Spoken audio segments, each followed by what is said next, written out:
everyone, it's Mona here at Craft Klatch.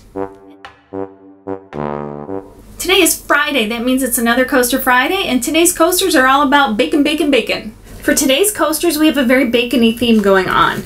And I have 4 ounces of resin mixed, and I'm going to pour 2 ounces into another cup. We're doing 2 kinds of bacon coasters. The first one's going to be actual bacon, and this is the pre-cooked bacon, so I didn't have to cook it. But you could and try to wipe off the grease and stuff like that.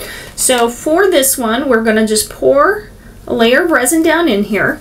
Make sure it covers the bottom. And then you can just take your lighter, pop the bubbles. Then I'm going to take the bacon and I'm going to put it right on in there. Move it around a bit, maybe squish it down, make sure we don't have any bubbles behind there. And then we will pour the rest over it. Just like that. Now the second one, we are going to do bacon bits.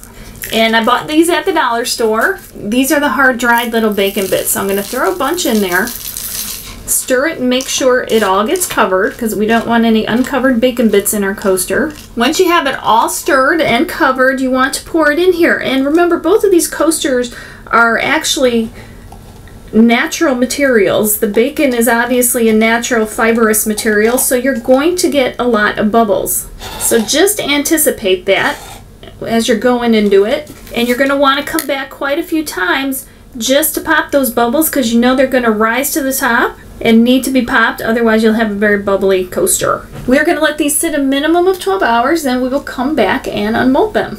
Our coasters have cured, so we're going to pop them out. First thing I'm going to do are these dried bacon bits. And here they are. Now this one is a little lumpy, but I think it's plenty smooth to have a glass or a cup on here.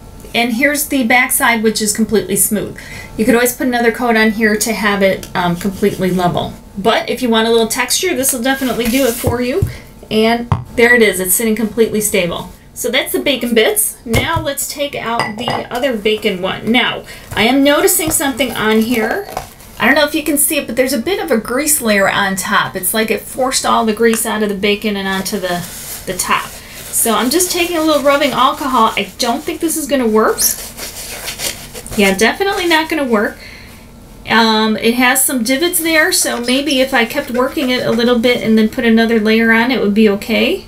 But it's not going to be perfectly clear because that's getting that fat out of there is going to be pretty hard. So I'm going to say this was not the best choice, unless you can find a really dry piece of bacon that has no grease on it whatsoever, like dehydrated or something. Maybe that would work better. So at least we know, and it looks pretty cool otherwise, if not for the fat marks.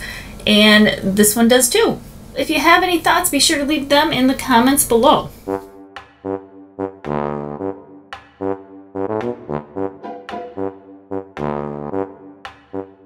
So I hope you like the bacon coasters and I hope you give them a try. Be sure to let me know what you think of them down in the comments below. And be sure to let me know which one you like better, the regular bacon or the Bako Bits. So thank you guys so much for being here, and I will definitely see you next time. Be sure to subscribe if you haven't yet so you don't miss a thing. And remember, life is too short not to shimmer, so grab your glue gun and your glitter. Stay safe. Bye guys!